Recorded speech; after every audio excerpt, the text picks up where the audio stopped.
Hello and welcome to the Cake and Batter podcast. My name is Cole. And I'm Jake.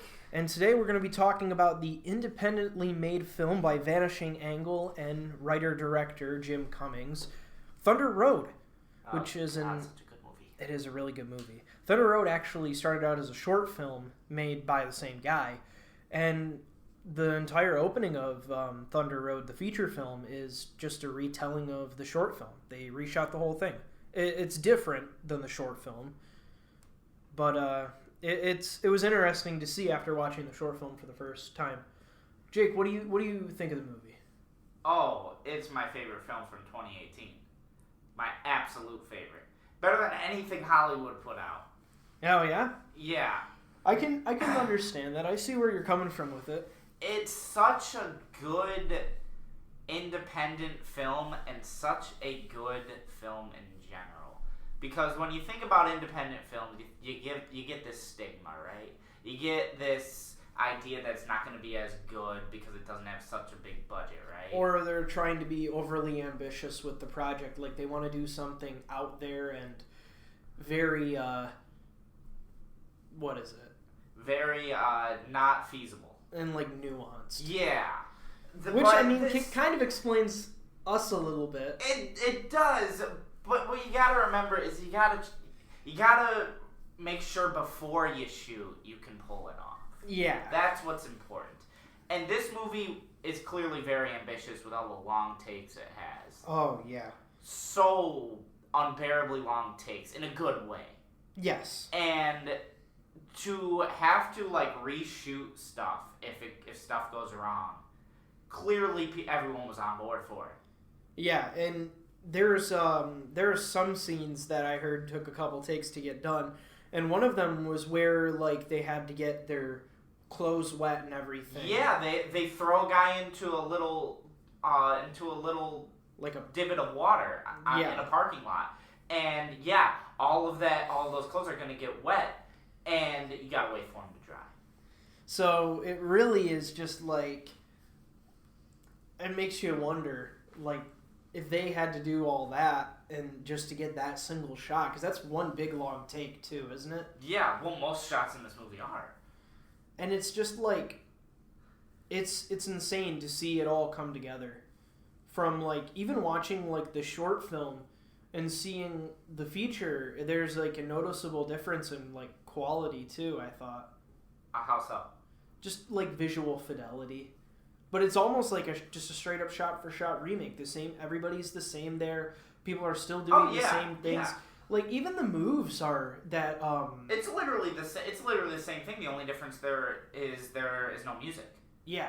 Which I'm pretty sure was a monetization choice rather than, anything else, because it and then Jim probably wrote around it. But that's just a guess on my part. It's really just completely, it's baffling. This movie gives everyone who wants to become a filmmaker inspiration. Yes, I agree with that. Because this movie was made for such a tight budget. Yes. Especially for what it was. Oh, yeah. It gives you the inspiration to want to make any movie. And not only that, just the movie, but the guy himself. You guys should go follow Jim Cummings on Twitter. I'm really going to go ahead and say that. Follow us on Twitter first. But then go follow Jim Cummings if you want inspiration on making movies, because he's the only guy who just says, use your phone. Yeah. And it's true, just use your phone. And it's, I don't know, it's it's really something else to see, just to watch the movie. Watching the movie, you cannot tell how cheap it was to make it. Yeah, and that's what's surprising. It really does look like a AAA product.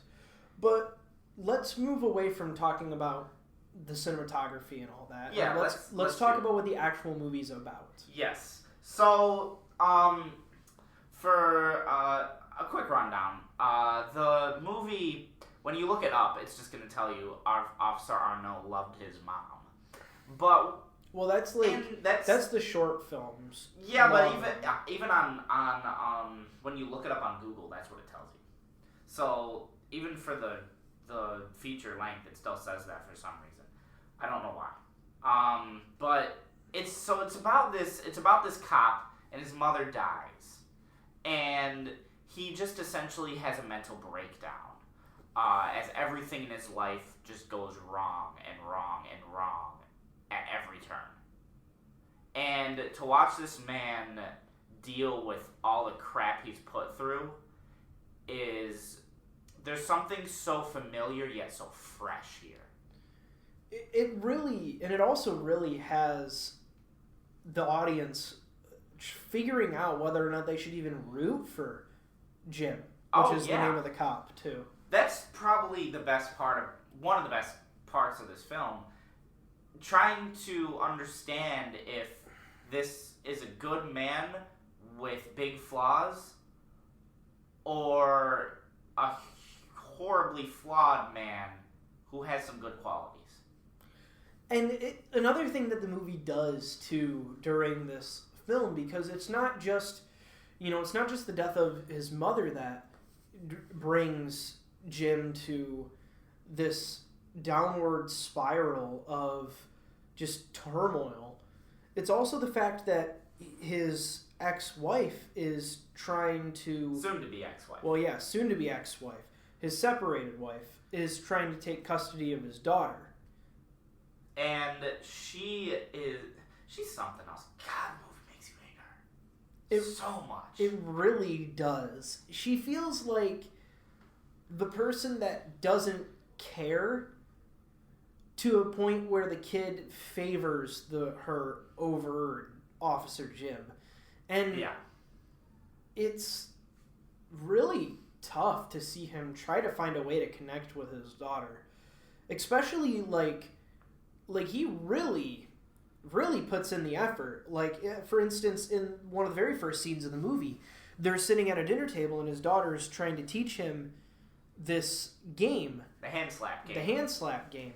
And he can't do it. And he keeps telling her, I can't do it. I'm not able to do it. And it pushes her off. And Jim realizes that he's messed up, waits until she goes to sleep to set up a little training area. I love that. Where he learns the hand slap game and then does it perfectly with his daughter the next morning. And the nice thing about it is is that you don't get to see it. No, you don't. You have no idea. It's a quick little gag that you blink and you miss it. Yeah, you have no idea that he even does it until he's talking to somebody on the phone and then reaches over and rips it off the wall. Oh, it's so great. There's so many blink and you miss it stuff in this movie that's like that. The movie also, like, one of the major themes of the movie isn't just grieving the loss of a loved one, but is it's, I just had the words for it. But you lost it like you always do? Unfortunately. It's not about grieving with the loss. It's not just about grieving with the loss of a loved one, but it's regret. It's about whether or not what you're doing is the right thing. I think that's probably the most important part of this movie. Yeah. I think. Because Jim always second guesses himself. Yeah. He always wonders whether or not he even did the right thing to begin with. And for some reason, Jim just can't keep his goddamn mouth shut. You ever watch a movie and there's always in some of your favorite movies there's just that one scene where you just can't look at the screen. Yeah. And you just want to reach in there and just grab the guy that's about to do the dumb thing that you know he's going to do. Yank him by the tie and you just want to say, no! And just tell him to shut up because they're so close to getting exactly what they need. And they just mess it up. I saw you too go, and you just look away. And you go, Jim, shut up! There is a scene. Jim finds out that his wife is not only divorcing him, but trying to take sole custody of his daughter. And Jim doesn't deal with it very well, but Jim ends up selling his mother's dance academy to pay for lawyers to help him get his kid back. And in a courtroom scene, he says something really stupid. What makes the stupid thing, before we get into that though, what makes it so good is that he's built up so well. You know, the judge tells him, you're a fine officer, you're decorated, do you have any strikes? Jim says no. He's built up so well until he makes one lousy comment. And it just all falls. And Jim just starts trying to justify himself. He starts trying to backpedal. And no matter how hard he backpedals, it just digs himself into a deeper and deeper hole. And then evidence is brought out against Jim. Because if you haven't seen the short film, and obviously spoilers if you're watching this, because you either A, have seen the movie already because we told you to see it during the Scream podcast, or you don't care about spoilers. Jim dances at the funeral. He gives a performance of Thunder Road by Bruce Springsteen. But in the short film, they use the song. Yeah. But in the feature film, the radio doesn't work. So there Jim is, just skipping and hopping and dancing and crying in front of his mom's casket. And somebody records it on their phone. And that's the evidence that's brought up against him in court. And he loses the case. And then it's built up because, you know, his friend says, you know, that he destroyed it. He destroyed the video evidence of it. Yeah. And then it's still there. And they show it as evidence in the courtroom, like you said. And then after the courtroom, it leads into probably one of the greatest scenes in the movie. Probably the greatest scene in the movie. So he then drives to the police station. Yeah, to go talk to his friend. Not even talk to, he just starts screaming at him as soon as he jumps out of the car. And he obviously, if I found out that I lost a case like that, I would be extremely upset. Oh, yeah, me too. But he starts screaming and yelling at his partner, yelling obscenities, freaking out in front of everybody, and the police chief comes out and just starts yelling at him. And next thing you know, everybody's got guns pointed at Jim, and Jim doesn't even realize it, but they just show him have his gun out. He's just holding it by his side. Chills. And it's like, is Jim gonna kill anybody? But he doesn't. He ends up giving away his badge and everything, and he basically, in this fit of rage, just drops all of his clothes. Because they want him to give back his uniform, but he doesn't have another outfit, so he just rips all his clothes off and yells at everybody and basically pours his heart out. It's such a good monologue. It is such a good monologue. And then he just walks home. Everything that's rooted in this horrible tragedy of a film is such dark comedy. And that's what makes some of these scenes special. Because when he's screaming at everybody, doing his monologue, he's undressing. Yes. He's undressing while he's doing it. So it makes you smile while your brain says, this is sad. The movie does a really, really, really good job at making you feel pity for Jim. Oh, he's so pathetic. But it makes you love him. It's a perfect mix of the character you love to hate and the character you hate to love. That's a great way of putting it. It really is. I've never thought of it that way. And I've seen this movie like 4 times. Really? 4 times? In 1 year. 4 times in 1 year. Wow. I watched it by myself, and then I watched it with a couple family members, and then I watched it with my girlfriend, and then I watched it again with you for the podcast. Yeah. And every time it just gets better. We're actually recording this right, I think it's been 15 minutes since we've seen the movie? maybe a little bit longer because you had to process the movie. I really did. I needed to get my bearings because the movie, like, in the end, Jim does get his way, but in the most just... in the worst way possible. It's like everything is handed to him on a silver platter, but that silver platter is also made out of literal raw sewage. Yeah, that's a great way of putting it. It's a great metaphor. He's given his second chance with all the bad things attached to it, all the baggage attached to it. Yeah, because before this all happens, Jim goes to stay with his sister, and his sister tells him something that makes him realize that it's, I guess, it's almost like it's okay for him to go through what he's going through. Yeah, it makes him feel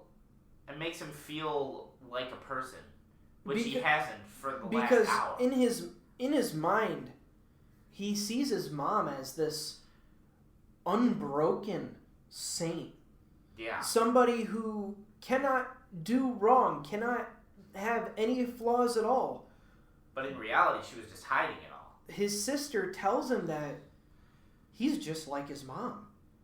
And what led to her getting so sick was her unwillingness to open up. Her unwillingness to open up that text message. Yeah, I know.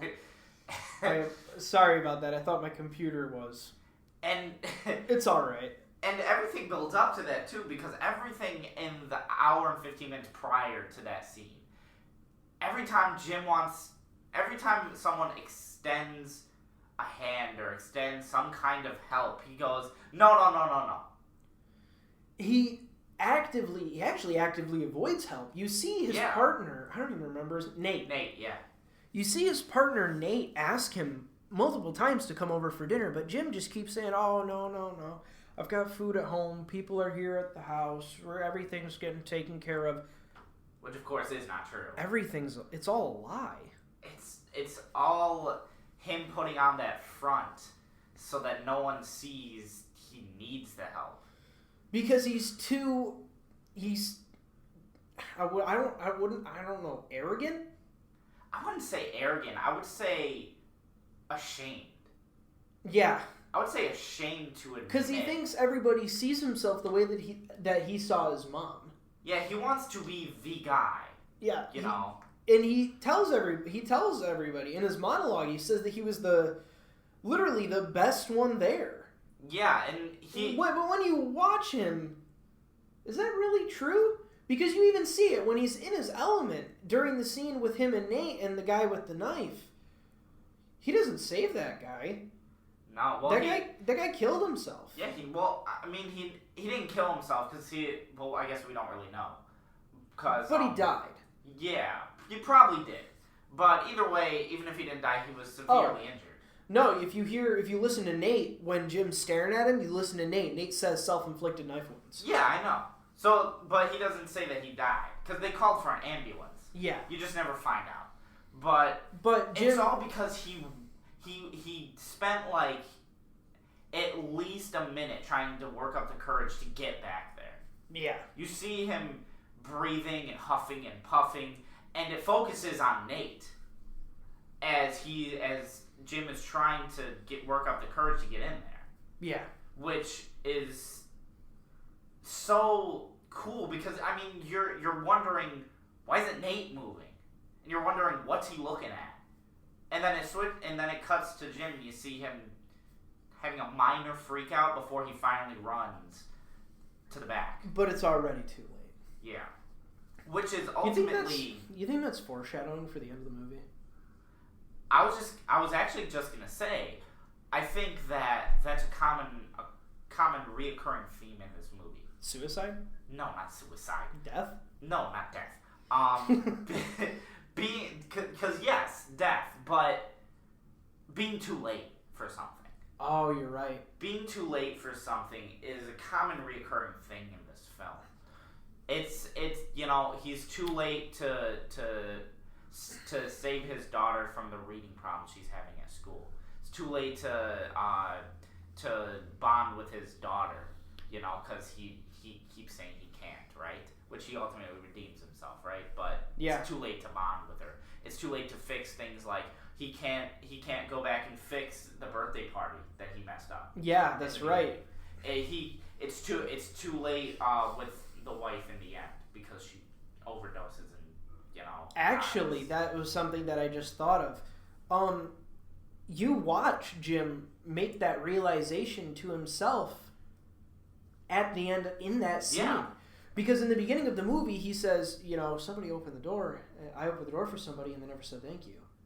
Yeah. And then when he picks up his daughter, after he gets the call from his wife, after he gets the call from the cops that his wife overdosed, which that's the big twist. That's how he gets his second chance. His wife overdoses on meth, and now nobody can take care of his daughter except for him.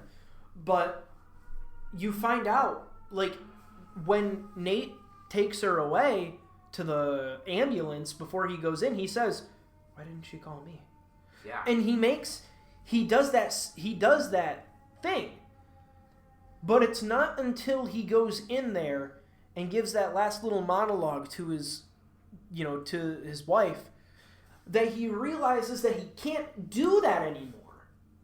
And during that last conversation that he had with his daughter, he just stops caring about just himself, and he only cares about her. And you see that in the last question that he asks her, which is, "Do you want to run away with me?"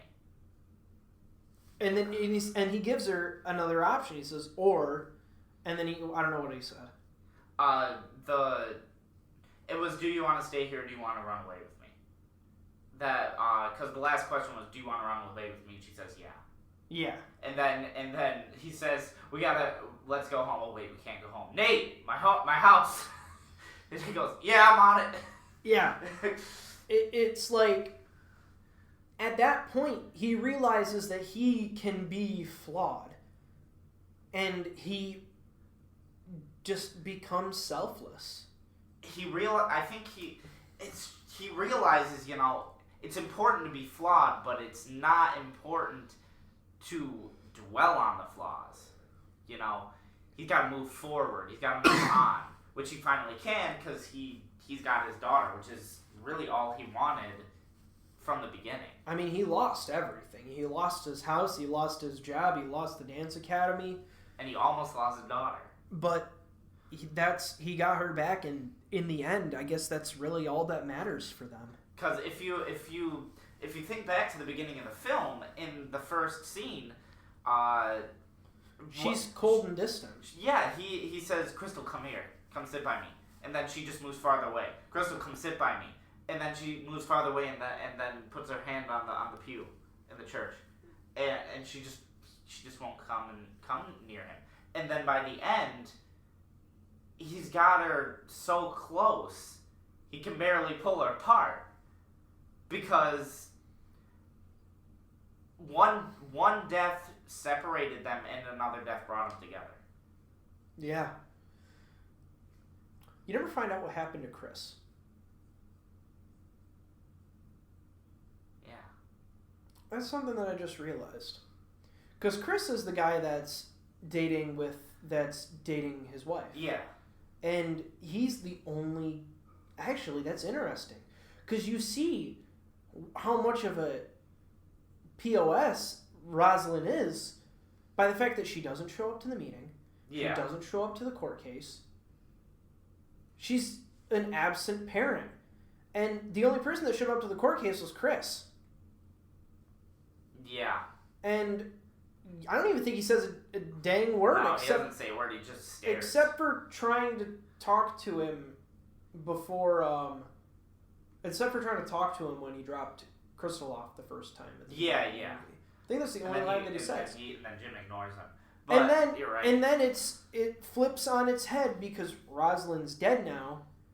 So now she's never there. And then for some reason, Chris isn't there either. Well, I think it's implied that, at least for me, I think that Chris was the reason she died. You know, it was his stuff. It was his drugs. You know. Oh, and so you're then saying he that just disappeared because she died. Yeah, because then at the end when Nate says we got to put an APB on Chris, Jim says, "Yeah, find him. You don't want me to find him first."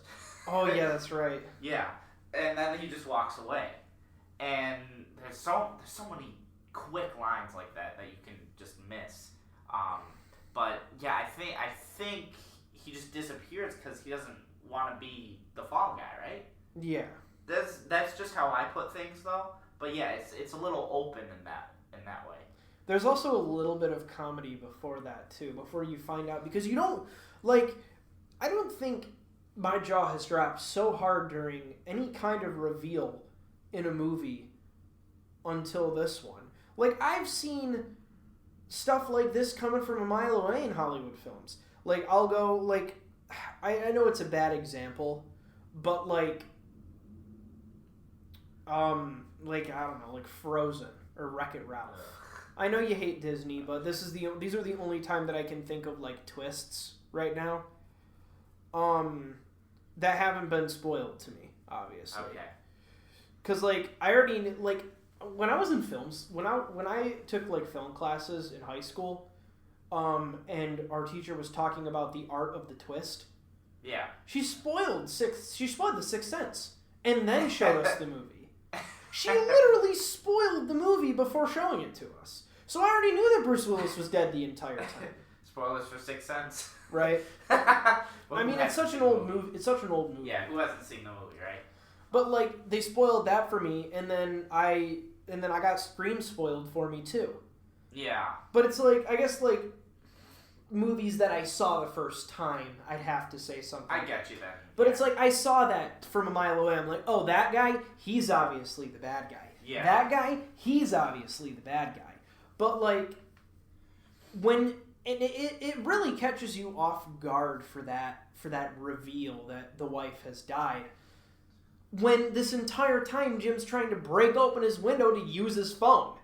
Because he locked himself out of the car. So he takes the guy's baton and bashes the thing open. Which I love that scene, by the way. I don't want to interrupt you, but he it's real. Like, it's not Hollywood. It's real. He can't break the window open. And he actually, and the real one of the questions I had during that scene was, how'd they pay for that? Because that's a pretty new Ford. That's a pretty new Ford F-150. Now, how do they pay for that window? Oh. But like, he broke the window and his phone died. So automatically, it just cuts to him riding in the cop car. Do you think that's maybe foreshadowing? His phone died when they're trying to call about his wife dying. I don't know. I don't think so. I think it's a little. It might be. I think a little bit. It might be, but like, man, when I thought that, like, I knew, like, somebody died, or like, actually, I in my mind I thought either A, somebody died, or there was a domestic dispute, and Rosalind and Chris are fighting, and maybe like Crystal got hit a couple times or something. Yeah. Like, I knew something bad was happening, but I didn't think that it would be that she OD'd on drugs. Because like, I had no idea she was doing drugs in that movie. Yeah, you really don't know. And it's like, when he opens the door and you just see the leg, like just the quick shot of her body there, I just went, oh my god, she's dead! And then you know the kicker that really gets you though is when Jim says, "Did she see any of this?" She's the one who called it in. And you're like, this should not happen to any child at all. No. Oh, that's just the kicker. They really know how to punch you down with every single scenario in this film. Oh yeah. And it's wild. It is just absolute total bonkers. I think it's definitely one of the best endings to a film I've seen in a while. Now we were talking about this too, and I was gonna say, I turned to you and I said, after the big monologue with Jim walking home in his underwear, yeah, and there's just like that quick montage of everybody just sitting there, like it just shows Nate sitting there, shows Jim sitting there, shows the house all messed up. Yeah, and I just turned to you and went, "What if the film ended right now?" Yeah. And you said I would be fine with that. I said I wouldn't be mad. I wouldn't be mad. Because, I don't know, it just felt like a fitting end. If it had to be, you know? Yeah. To me, it felt very tragic. Because it's like, Jim is... Like, you watch Jim go through this whole thing, and you find out that he lost his kid. Like, he has nothing left. And it's certainly surprising to see, you know, this fall of a person, but it's like, in the end, like, that's just life. There's nothing you can do about it. He wasn't going to get a second chance. There was no way in high heaven that he would have got a second chance like that. And I agree with you. If the movie ended there, I would not be mad. It's such a beautiful ending if it had to be. Because if they wanted it to end tragically. Yeah. But it's like, even so, the movie still ends. The movie ends on a bittersweet note. It really does. Because he won. But at what cost? Right. I mean, I know we said it before, but he's given everything he wanted, but in the worst way possible. And I think, and it's just like, you see this almost this era, this quick just scene of healing at the end of the film. Yeah, when he takes his daughter to the ballet. Which is foreshadowed with the conversation that he has with his sister.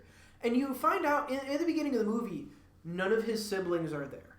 Yeah. None of his siblings are there. Jim is the only child of the mom who actually showed up to the funeral. Yeah. And you kind of almost feel contempt for them. But when Jim goes and visits his sister's house, you realize why she didn't go, and it's because Jim was the favorite. Jim was the favorite, and everyone wanted to not only get away from her, but get away from the town as well. They Thunder Road it, I said they Thunder Road it, which is the metaphor of which is the song. And Jim even references it in one of the final scenes too, when he's talking to his daughter. Oh my God, it's the song! He's like, it's the song! In any other movie, I would not be okay with that, but in this movie, it worked perfectly. Because it's like he's coming to the same realization that his siblings did. And you learn from the sister that the mom wanted to perform in Swan Lake, but her knee was so messed up, and she drove an hour to practice every other day on this bad knee. Just to prove that she was fine. And I think, wasn't it that Swan Lake was the one thing, was what she saw when she was a kid. When she was a kid. It made her want to be a dancer. And it made her want to be a dancer. Yeah. And that's exactly what Jim takes Crystal to at the very end of the movie. He takes her to the ballet, and you can see, it shows the ballet, all the girls dancing for a little bit. What? And then it cuts to Jim, and then it moves over to the girl, and she just leans forward. And she grabs onto the seat. And then you just see him looking back and forth, just kind of like appearing, like, hey, what's she doing? Is she enjoying this? And then you just he realizes it, and he starts smiling, and he starts crying at the same time, because he's being the best dad that he can. And you really, and like, even so with that too, like, a question that I did have before I continue though, what does Morgan do? She has a meeting, but what does she do? It never really says. Because, like, for some reason I thought that she also did dancing, And I thought that was her on stage, but I was like, that can't be right. I don't know. She strikes me as a teacher. That does. But like, they don't always say. But like Jim really holds up to like the best dad ever that he can in that very final scene. And he even makes a comment about it when Nate finds him in his house, sitting in the disheveled remains of his daughter's room. Is Morgan married? I don't think I caught that. I mean, she has 2 sons. But is she married? She said that the other son was at the third. She has 3 kids. The Yeah. 2 boys that were at the door, and then one that was the girl and the boy. The girl and the boy at the door, Yeah. and then another. Well, I guess I don't know who. I don't know if it's a boy or a girl because Peyton's a unisexual name. Yeah. But like. But is she married though? I know, but I'm trying to think because like if Peyton, the name of the child, is at a practice for a sport, wouldn't the dad be there too? Because somebody's got to take him. She could have dropped him off though. But because here's the thing, it never says if she's married or not. It doesn't. And if she's not, like if he's dead or left her or whatever, had a divorce. Here's the thing. This movie's obsessed with single parenting. That's why I asked the question. You're right. That makes sense. Their mother. I mean, you could always Jim, and then if it was her. I mean, you've talked to Jim Cummings a couple times on Twitter. Why don't you just ask him? You act like I have this personal relationship with him. I mean, I sent him a tweet and he liked it and retweeted, and he said he would review a film of mine, which he hasn't gotten to unfortunately yet. But, I know. I mean, it's something about Thunder Road. I'm pretty sure he'll respond. He might. I don't know. I mean, you might as well. You might as well. Be like, hey, was Morgan married? He just responds, no. And then you go, oh, there you go. But because if she was, then whatever. But if she's not, it changes things because that's 3 main parents in this movie that are single. That is true. I mean, except for Nate. Nate's married. Except Nate, but I feel like Nate is this portrait kind of a perfect family. That is true. That would make sense. It's actually because you're right. They have a frameable moment. And also they say grace at dinner. They have 2 kids, a boy and a girl, and he's happily married with a nice house and he has a good job. Like that is the perfect parent. But this is leading up to what I was going to say because we were talking about Jim being the perfect dad. The little monologue that he has with Nate when he's sitting in his daughter's room, where he talks about, I was looking at an above ground pool. I thought they'd be expensive, but they're actually pretty affordable. Yeah. He's like, I thought we would be the cool kids in high school, the ones where I let them think they're getting away with murder, but I call their parents and be like, yeah, they're drinking, but they're okay. I'm keeping an eye on them. Oh, like that. It's so sweet and so weird it's so weird at the same time. But it's like that hits you on an emotional level. I mean, we're young. We don't have kids. Yeah, we don't have families. But we understand how it could be. Yeah, and it's like that hits you. It hits you, especially if you want to be a father in the future, because then it hits you even harder. Because you're like, yeah, that's the kind of dad I would want to be too. Right. I think the reason it hits you is because the way it's presented, the way it's written, and he plays it off is he doesn't know what he's doing, but he wants to know what he's doing, and he thinks what he's doing. And I think it's the first time in the movie where Jim is actually vulnerable in front of somebody that he thinks would look at him the same way he looks at his mother, too. Because it's in front of Nate. And he actually just sits there and opens up to Nate. And Nate just came over to ask him to play cards just to check on him. Something that's literally just super low maintenance. Something that Nate doesn't actually have to put effort into. Right. And once he sees Jim in this vulnerable state actually opening up to him, Nate goes, you know what? Screw dinner. Let's actually hang out. Right. And then you get the funny moment where he walks up to the fridge and the door's hanging off and he's like, what happened here? And Jim's like, into a fist fight. I thought the fridge was a burglar. I love that. But you know what I love about that scene? There's a payoff in that scene that feels so good. What? Do you know what it is? No. Immediately when Nate walks in, and he walks into Jim, who's hanging out in his daughter's bedroom, right? Yeah. And you see the smoke come up. And because he's smoking a cigarette. But the entire film, he was chewing nicotine gum. Yeah, you're right. He was a quitter. He was a quitter. He was a smoking quitter, and that's what drove him. It finally drove him to pick up a cigarette and smoke. There was a payoff that entire time. You're right. And I noticed that he was eating nicotine gum. Because you see him scanning things and doing this and running all this stuff around because he wants to be this model man. Yeah. But the fact that he's lost everything drives him to start smoking again. And it's not like, you know, he could be doing meth. But no, he's deep down, he's such a good man, though. I know, and it's just that payoff is so perfect because, you know why? Why? Because it's such wasted potential in most movies. You know, they would just show him, okay, he's chewing nicotine gum because he's, you know, he used to be a smoker. Okay, end of movie. But this movie, no, everything that's presented is paid off in the end. Everything, there's nothing on the screen that doesn't have some value. kind of importance. Yeah, that's what I love. Because it's simple things like that. It's simple things like the nicotine gum. And, I mean, the first time you watch it, you don't notice it. Because you didn't notice it. But then I noticed that he was chewing nicotine gum. But my brain didn't make that connection. Didn't make the connection with the cigarette at the end. Yeah.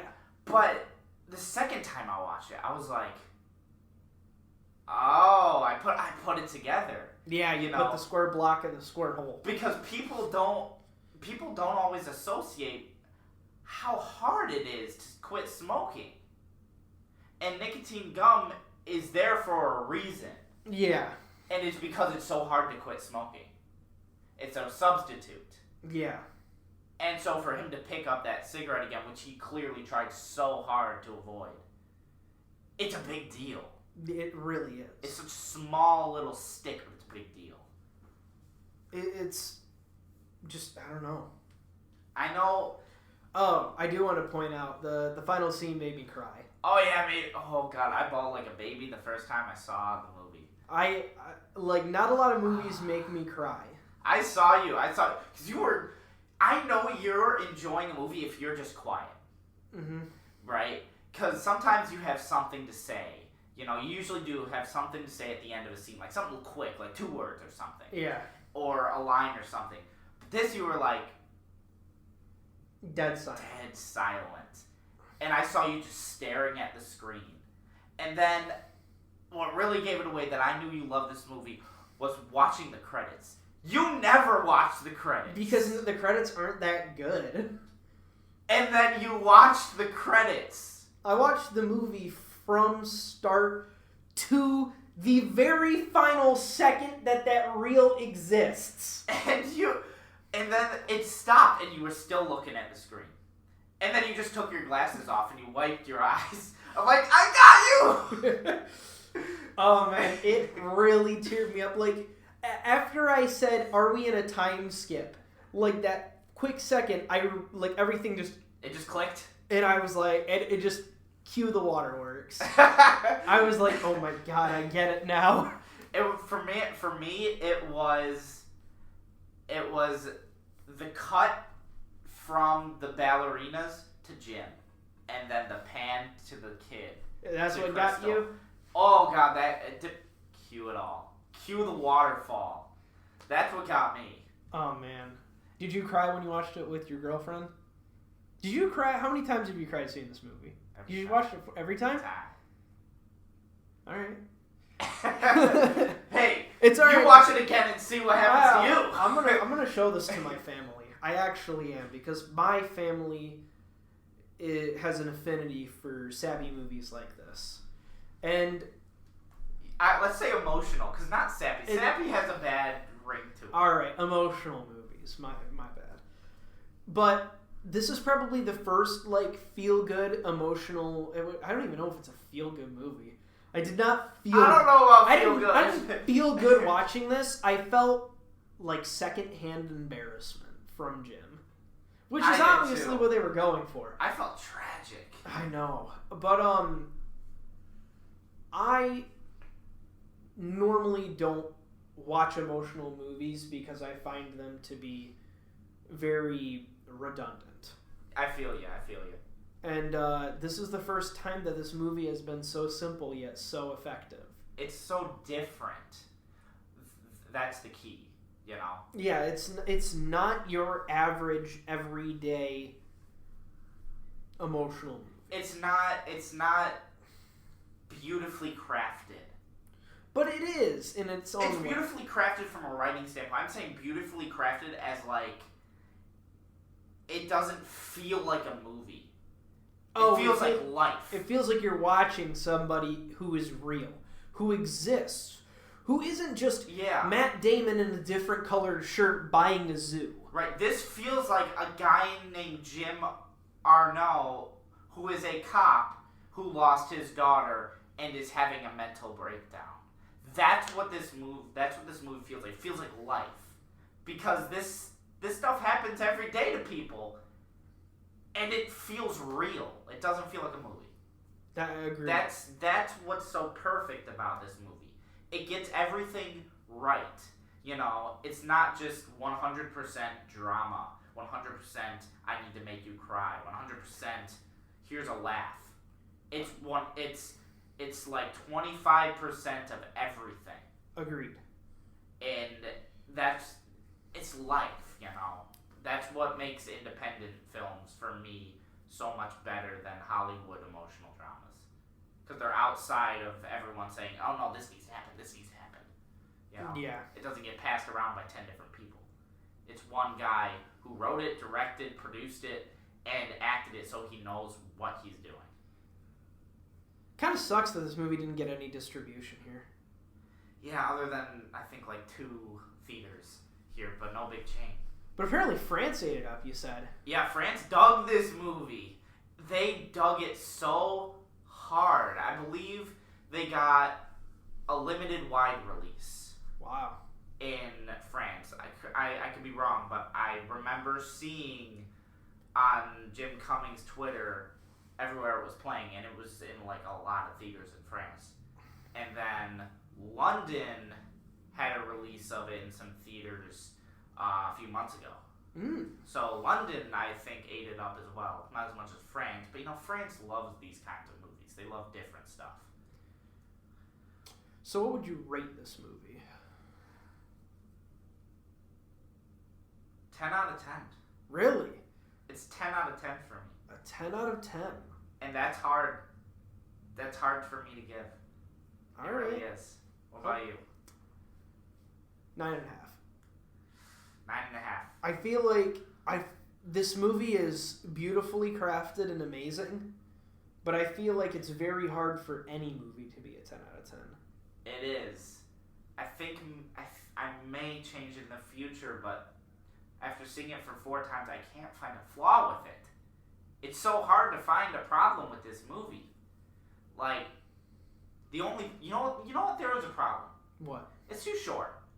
Really? It's too short. The movie's almost 2 hours long. No, it's not. It's an hour and a half. Oh, really? It's not even 2 hours long. I feel like it's just the perfect length. Just qualifies for a feature film. I feel like it's the perfect length. It's the perfect length, yes. But it still makes me want more. That's what a good movie does, right? It leaves you wanting more. All right. So that's my only issue with it, and that's not even a real issue. So 10 out of 10. This is 5-star perfect film from me. Okay. So what are we going to watch next week? Well, I think we're going to watch Train to Busan. Now, why do you say that?